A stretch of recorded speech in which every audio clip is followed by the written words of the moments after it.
Les petits potes, bienvenue dans une nouvelle vidéo. Aujourd'hui, livraison, compresseur, aérogommeuse, le sable fin et tout ça. On a commandé chez Kiloutou, ils nous livrent sur place et on va aérogommer toute la charpente pour qu'elle soit propre, nickel. Je vous rappelle, on va garder la charpente à l'intérieur du bâtiment. Ça fera partie de l'esthétique et on va tout couvrir par le dessus. C'est parti, réception de la livraison. Non, ouais, c'est mieux si je monte.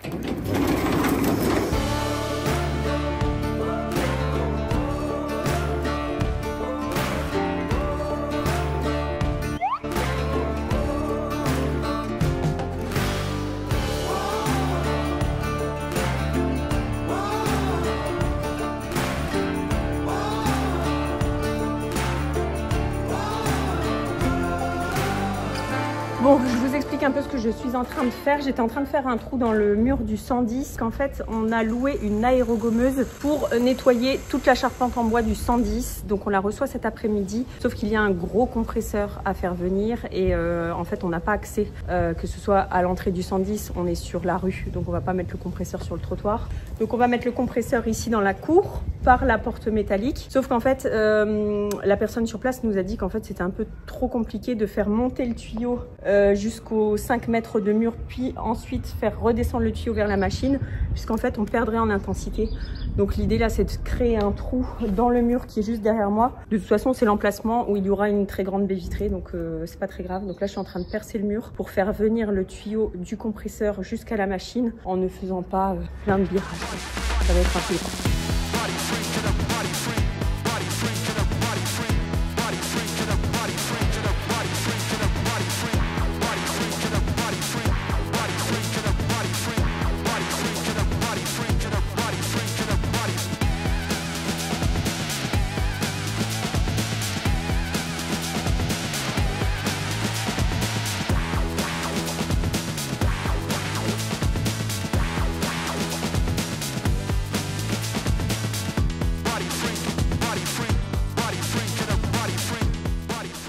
Eh mon cœur, avant de sabler la charpente là, Ouais.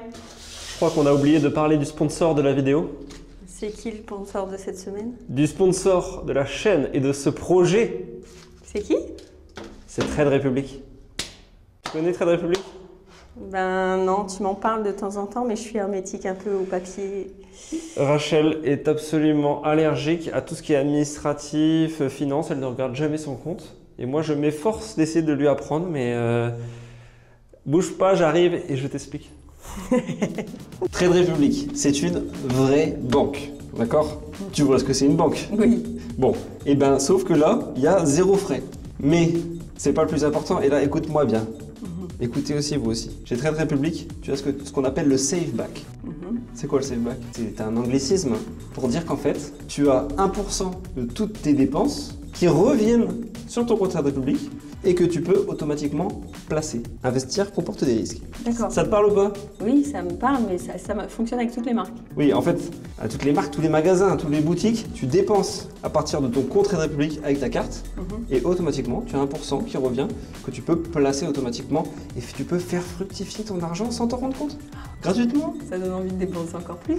Et du coup, pour faire toutes ces dépenses, tu as chez Trade Republic la carte Mirror qui est très très stylée puisqu'on dirait un miroir tout simplement. Mais sache que tu n'es même pas obligé de prendre cette carte Mirror puisqu'il y a des cartes virtuelles disponibles dès maintenant, dès que vous ouvrez votre compte Trade Republic gratuitement. La carte virtuelle, c'est le numéro de carte que tu peux utiliser en ligne, que tu peux dépenser dès maintenant et avoir ton save back et commencer à faire travailler ton argent. C'est important, j'arrête pas de te le dire.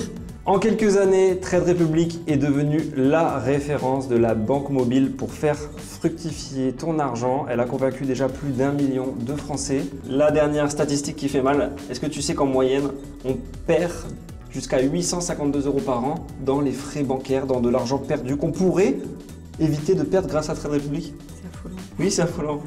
Et moi, ça m'énerve.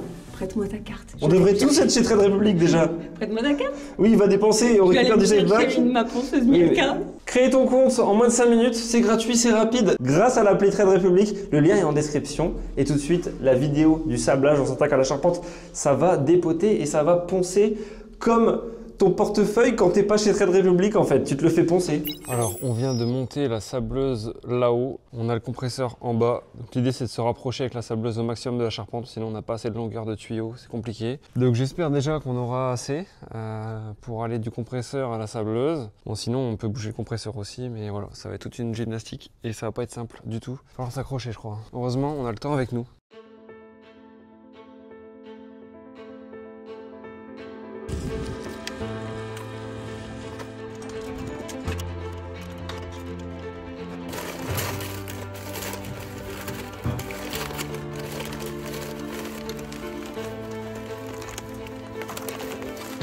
Là où il est.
From the Bay to the A with the baddies in the valley. Had to ran up 6 fees at the Kelly. Tell him F you pay me like my name was Sally.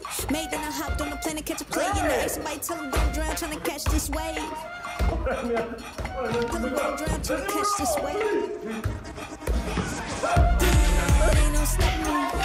It's a strong on robbery. It's been minute on the patch, had to copy me. But you need design on your feet just to worry me. Ain't no stopping me. It's a strong on robbery. They can't do it for me just to say the least. I'ma get help for free and I ain't sign a lease. And you know we blow big bags. All in the mall, yeah, we popping them big tags. Make a pro do whiplash. Here we dripping too hard like we leaning on kickstand. Have you ever blew a couple stacks? Forget that, lost 100 racks. Ain't tripping, no, you get it. Bon, il y a Jordan qui est passé là, il est passé pour nous changer du coup nos serrures. On va carrément changer les barillets, nouvelles clés parce que bah ça c'est important à faire. Nouveau lieu, nouveau propriétaire. On change les clés. On change les clés. Exactement. Avec donc d'origine c'est livré avec 3 clés. Et en plus tu auras forcément 6 clés. Et un barillet de sécurité avec à l'intérieur un petit bouton. Comme ça tu as besoin de chercher tes clés pour sortir. Trop bien. Voilà. Donc évidemment, cette porte-là, elle ne reste pas à long terme. Hein. C'est la porte de base, c'est temporaire. Mais clairement, il va se passer peut-être 1 an avant qu'on la change. On n'en sait rien. Donc pour moi, pour tout ce temps-là, et comme on a un peu de matos qui arrive au fur et à mesure, au moins déjà, on commence par changer ça. Et dans la foulée, on va se mettre une petite alarme. Ça, ce sera une autre étape. Exactement. Et on commence par changer les clés. Sur ces barillets-là, en fait, on peut s'en resservir, c'est ça? Tu peux Exactement. le redécouper, Ouais, exactement. On peut le rallonger, on peut modifier la longueur. Ah Donc oui. si on change la porte, on peut réutiliser. Exactement. Ah, donc c'est vraiment pas pour rien qu'on fait ça. Tu conserveras ton barillet définitivement. Voilà. Toujours avec des clés de sécurité. Ce qui est important, c'est les clés à Et vaguer là, c'est pas comme gênant ça. si on la voit en vidéo? De la quoi? clé Non, C'est non, pas de gênant problème. si Non, tu peux. Personne peut reproduire la clé si Impossible. je fais ça là? Non, impossible. Pourquoi? C'est moi qui ai le brevet. Donc j'ai le brevet, donc on peut pas refaire les clés. Exactement. Ok, parce que dans la dernière vidéo là, à l'appart, on voyait un peu la clé, il y a des gens qui disaient ouais, on peut vous la... Ouais, bah qu'ils essayent. Il y a juste une vis à enlever Et c'est Au moins on peut s'enfermer dedans sans jouer avec les clés. exactement. Et s'il y a un incendie, tu peux partir rapidement sans chercher tes clés. Ça c'est important aussi. Mais voilà, pour refaire les clés, c'est obligatoirement avec cette carte-là. Ça tu peux le montrer. S'il n'y a pas de numéro de série est de l'autre côté. Ça c'est le numéro de téléphone de Jordan. Appelez-le juste pour l'emmerder. Les secrétaires vont être contents. Juste vous appelez. Ok, tu vois, Voilà. je teste. Vas-y. Lève la poignée. Et voilà. Bon bah c'est cool. Merci pour guider, Jordan. Merci Jordan Non. qui aussi participe aussi à sa manière à ce projet en nous aidant. Là ça fait partie des petites choses Qui sont importants. qui nous fournit et nous en échange voilà, on montre aussi ce qu'il fait et on travaille avec des locaux. Jordan il est à côté de chez nous, il est à Roubaix, il travaille surtout la métropole lilloise. On l'a appelé ce matin, Et voilà, il a et- déjà dans 20 minutes. Et, ouais. Voilà. Et franchement un grand merci et vous êtes nombreux aussi artisans à nous contacter, à nous dire que vous voulez participer, nous aider et tout, donc c'est trop cool. Et vous le savez, on n'a pas toutes les armes encore, on n'a pas tout le financement pour aller au bout du projet, donc ça c'est quand même super cool d'avoir des petites aides comme ça. Parce qu'en plus de la toiture, j'aimerais bien sabler des échelles et Ah ouais une porte bleue. Et du coup elles sont où? Bah là. Ah tout Tu vas voir. Ouais, ouais. Il y a peut-être des trucs à la cave, on verra si on a fini à temps, on pourra s'amuser. Ouais. Je mets ça parce que la poussière est en train d'abîmer mes cheveux. Voilà. Objectif, finir aujourd'hui, deuxième jour. Et si on a fini, on s'amusera à sabler des trucs. On testera des trucs. Le coffre-fort d'ailleurs. Ah ouais. Ah ouais, on sablera le coffre-fort. On sable tout. Mais il faut dérouler. Ce matin, on finit. Il reste plus grand-chose.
Bon, et bien on a terminé de nettoyer la charpente avec l'aérogommeuse, mais du coup on va en profiter pour nettoyer cette porte bleue. En fait, elle est assez symbolique. On a eu un gros coup de cœur sur cette porte. Sauf qu'en fait, on va devoir l'enlever puisqu'ici, on va décaisser de 80 cm. Donc la porte ça sera beaucoup trop petite. Donc on va l'enlever, mais avant de l'enlever, on va en profiter avec l'aérogommeuse pour nettoyer toute la surface et rattraper le bois qui a l'air quand même assez magnifique. Ce sera vraiment beaucoup mieux qu'avec la ponceuse puisqu'on a quand même pas mal de moulures. Donc je pense que ça va le faire. Emilien termine son petit sandwich et ensuite on s'attaque à ça. T'as le coup de barre du midi. C'est dur de manger et après repartir bosser. Mais bon. Allons-y.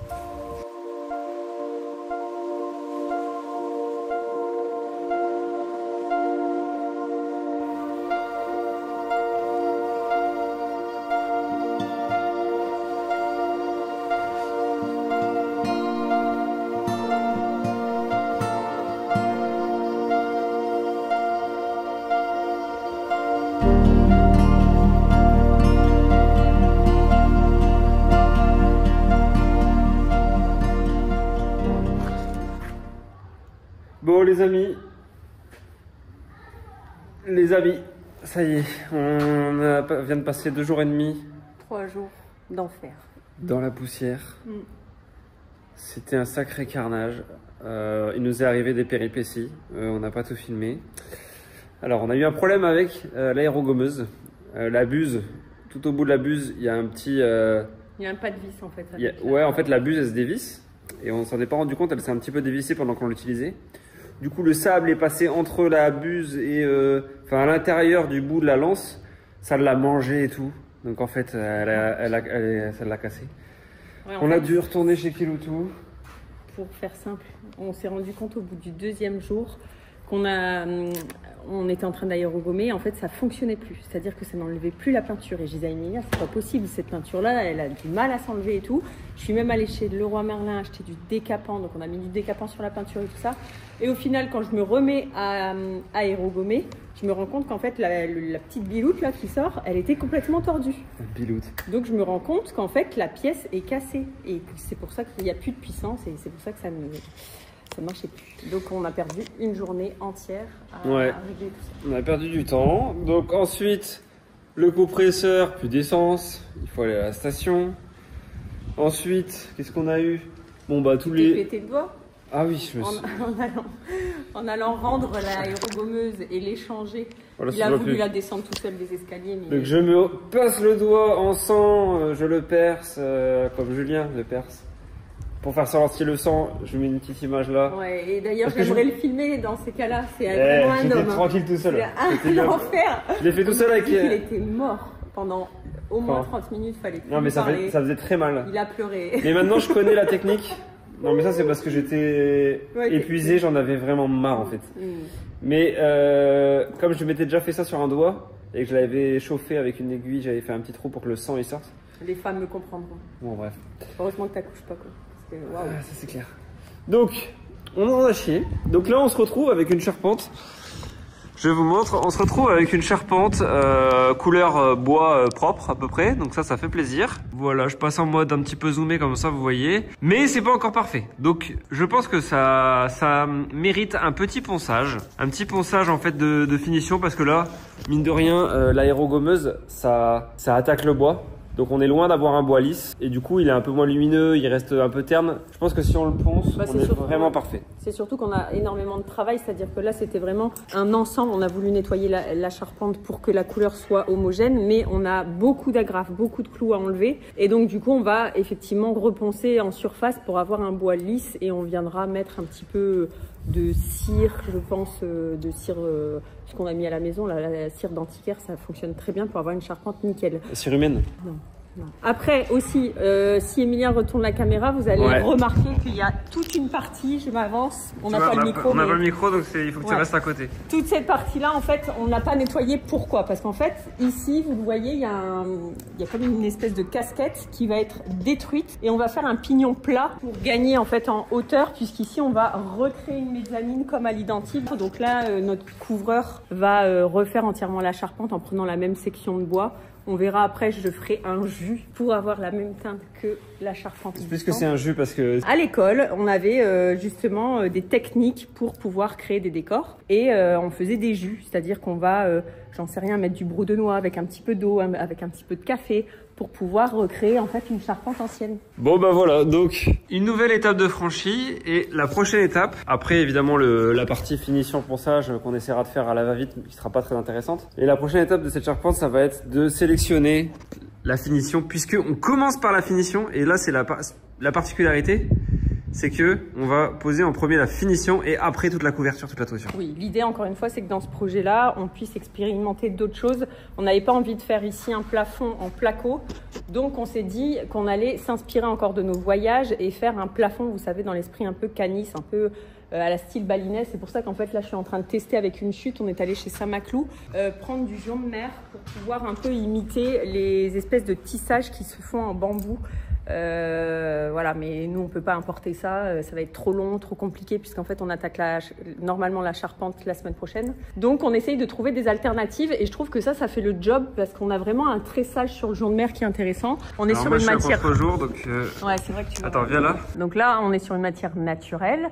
C'est du jonc de mer de chez Saint-Maclou, hein, c'est un produit... C'est du jonc de mer que l'on va venir tendre. Et l'idée, encore une fois, c'est de gagner du temps puisque j'avais trouvé aussi en faisant de mes recherches, j'avais trouvé des papiers peints, des papiers peints, c'est des revêtements muraux, mais ça a vraiment une texture de papier peint, donc je trouve que sur la longévité, c'est pas top. Donc je voulais vraiment avoir des gros rouleaux de canage, sauf que c'est très rare, ou alors il faut vraiment les importer de Bali et tout ça. Donc là, le jonc de mer, l'idée, c'est d'avoir vraiment un rouleau de 4 mètres, puisque c'est du sol, on prend vraiment un rouleau de 4 mètres qu'on viendra déployer sur la longueur, sur toute la toiture, et on viendra agrafer et peut-être même mettre des planches par-dessus pour bien tendre la matière et avoir un plafond vraiment très tendu et uniforme.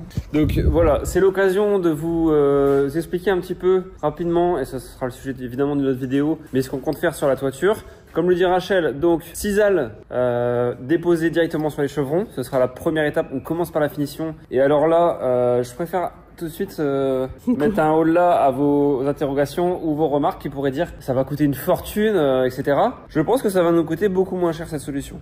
Pourquoi? Parce que certes le sisal c'est peut-être un budget, je sais pas, de 4000 € quoi. C'est un revêtement de sol, là il y a peut-être 150 mètres carrés, on va peut-être être dans les 4000 €. Mais on n'a aucun travail au niveau... Voilà. Exactement. Si on venait à plaquer, à avoir du placo, il aurait fallu faire des bandes, faire de l'enduit, du ponçage, faire des acryliques sur tous les bois. Voilà. Après, tout ce qui est peinture, impression, deuxième couche, protéger les bois, ou alors pas le faire à l'airless, ou faire au pinceau, scotcher. Là, je pense que j'oublie des étapes. Si vous budgétisez toutes ces étapes-là, c'est bien plus que 4000 € pour faire un plafond de 150 mètres carrés, c'est clair. Et juste la main d'œuvre, je parle même pas des matériaux. Non, et encore, hein, le jonc de mer, c'est 26 € le mètre carré, donc c'est pas excessif. Ouais, j'ai calculé, on est sur 4000 €. Ouais. Non, mais c'est pas ça, cher. je dis ça. Et c'est qu'en fait, on va faire des économies à mettre du jonc de mer, même si ça paraît pas instinctif au début, mais si, à la fin, ça fait vraiment des économies. Et on va avoir un truc tout à fait atypique et stylé. Donc, c'est non seulement on fait un truc stylé, mais en fait, ça va nous coûter moins cher à la fin. Donc ça, c'est une bonne astuce. Donc après, j'ai eu beaucoup de remarques aussi sur Instagram sur le fait que ça allait prendre la poussière et tout ça. Mais en fait, au même titre que des placos, c'est-à-dire qu'aujourd'hui, notre plafond à la maison est en placo. On fait les toiles d'araignée aussi, comme tout le monde. Je pense que là, effectivement, c'est un plafond qui prendra un peu plus la poussière. Mais bon, si après, on le nettoie régulièrement... Moi, l'idée, c'est vraiment aujourd'hui de m'amuser. Encore une fois, c'est pas notre maison. Ça reste vraiment un studio photo ou un lieu de location. Donc, si on peut faire les choses différemment et même pouvoir vous apporter des petites techniques ou même vous inspirer, c'est le but en fait de ce projet. De toute façon, il y a la gravité qui existe. Donc, en fait, la poussière, elle se pose sur un truc. Donc, même si le truc prend la poussière en haut, ça sera posé. Donc, en fait, tout ce qui est visible ne prend pas vraiment la poussière, puisque sinon, elle tomberait la poussière. Non, mais moi, je ne m'inquiète pas. Après, on a toujours des remarques sur le nettoyage. Par exemple, quand on a mis un tas de Velux à la maison, tout le monde s'est dit mais comment vous allez nettoyer? Mais en fait, on nettoie pas. À Bali, ils aspirent on pas nettoie une fois tous les 6 mois et ça nous va très bien. Mais à Bali, ils aspirent pas les plafonds. T'y vas, il y a pas de poussière. Faut arrêter. Bref, au-delà de ça, ce que je voulais en venir, c'est au niveau de la couverture. On a choisi donc de faire une isolation totalement par l'extérieur. Nous allons pas mettre de tuiles comme on pensait faire au début, puisque on veut une solution ultra allégée. C'était la condition indispensable pour garder la charpente. Donc ce sera des panneaux bac acier isolés, pré-isolés. Ça aussi c'est trop cool parce qu'encore une fois c'est une nouvelle matière. On est allé voir l'usine, c'est une fabrication française. Pas pour les gens. Oui, pour nous. Encore une fois je parle pour moi. Je trouve que c'est bien de pouvoir expérimenter d'autres choses. Ouais. Et en plus de ça on va faire un bac acier blanc, ce qui ne se voit pas tous les jours. Et en fait notre couvreur a beaucoup vu ça aux États-Unis. Ça se fait de plus en plus. D'ailleurs il y a même des sociétés aujourd'hui qui existent et qui peignent en fait aujourd'hui tout ce qui est bitume, comment on appelle ça, c'est pas du derbigum là, le truc noir là, pour le toiture. Le PDM. Le PDM, pour en fait éviter la chaleur à l'intérieur des bâtiments. Donc aujourd'hui, avoir un bac acier blanc, et on va faire l'expérience, on va prendre un bac acier noir, un bac acier blanc. De toute façon, il y aura des vidéos vraiment là-dessus. Ouais, dédiées. Vraiment dédiées, on va vous tout expliquer. Mais en gros, on a choisi le bac acier, donc, et c'est la condition pour garder la charpente. Je préfère vous le dire parce que peut-être que certains pensent que le bac acier, c'est pas très sexy. C'est vrai qu'on fait un peu des entrepôts ou des lieux commerciaux, mais en fait nous vous allez voir qu'il n'y a pas de raison et ça va être très beau puisque le reste autour va être très beau. Donc voilà, donc on va commencer par la finition. C'est cool en fait. On n'aura même pas envie d'isoler, de les faire d'en bas, ce sera déjà fini. J'ai hâte de plaquer comme voilà, donc on va se quitter là-dessus pour cette vidéo et je pense qu'on va très vite se retrouver pour des vidéos couvreurs parce que le couvreur va arriver. Est-ce qu'on a parlé de coût quand même? C'est intéressant parce que On est allé donc chez Kiloutou avec notre compte professionnel, c'est à titre professionnel. On a payé, je crois, 1000. Bah, on n'a pas la facture finale. Le devis, c'était un peu plus de 800 € pour les 2 jours. Oui, mais sans les sacs de sable. Donc là, on avoisine à mon avis les 1000 € pour 2 jours. Ouais. En sachant qu'on a gardé du coup la machine 3 jours. Il y avait 20 sacs de sable. Ouais, 20 sacs. 20 sacs pour la charpente, 9 € le sac. Donc oui, en effet, on est à 1000 € les 2 jours. On a rajouté une demi-journée parce qu'on a galéré, mais ils l'ont gentiment pas compté, je crois. Puis souvent, on a eu des soucis avec le matos. Oui, donc voilà, 1000 €. Si on l'avait fait faire, évidemment que ça aurait coûté 5 fois le prix, je pense, facile.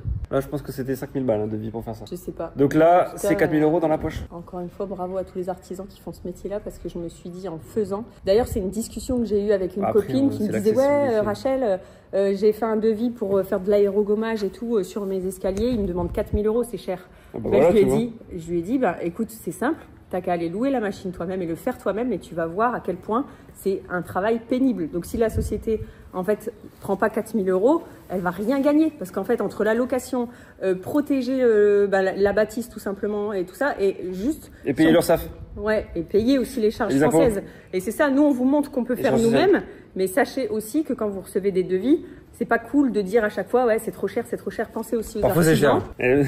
Oui, c'est cher. Parfois il y a des devis, mais de toute façon, attends, il y a des coûts. Il y en a qui abusent, mais très souvent il faut penser qu'il y a beaucoup de charges, il y a beaucoup de contraintes et que voilà. Et surtout l'aérogommage, et ben voilà, c'est ça aussi, c'est énormément de poussière partout. Donc en fait clairement l'artisan il va pas vous laisser tout ça sur votre chantier. Donc en fait dans les coûts, la moitié à mon avis c'est protéger, nettoyer à la fin. Le sable, on va pas se mentir, ça part très vite, donc ça se réutilise pas. Donc là, nous on a mis 20 sacs, ça va hyper vite en fait, surtout si t'es pas habitué, donc ça coûte de l'argent. Voilà. Donc oui, l'aérogommage c'est pas du tout accessible. Si vous pouvez le faire vous-même, faites-le vous-même, mais ne critiquez ne critiquez pas les devis, dans le sens où en fait c'est facilement critiquable, mais faites-le vous-même et vous allez voir à quel point c'est la merde. Parfois c'est cher aussi quand même, parfois c'est cher. Allez.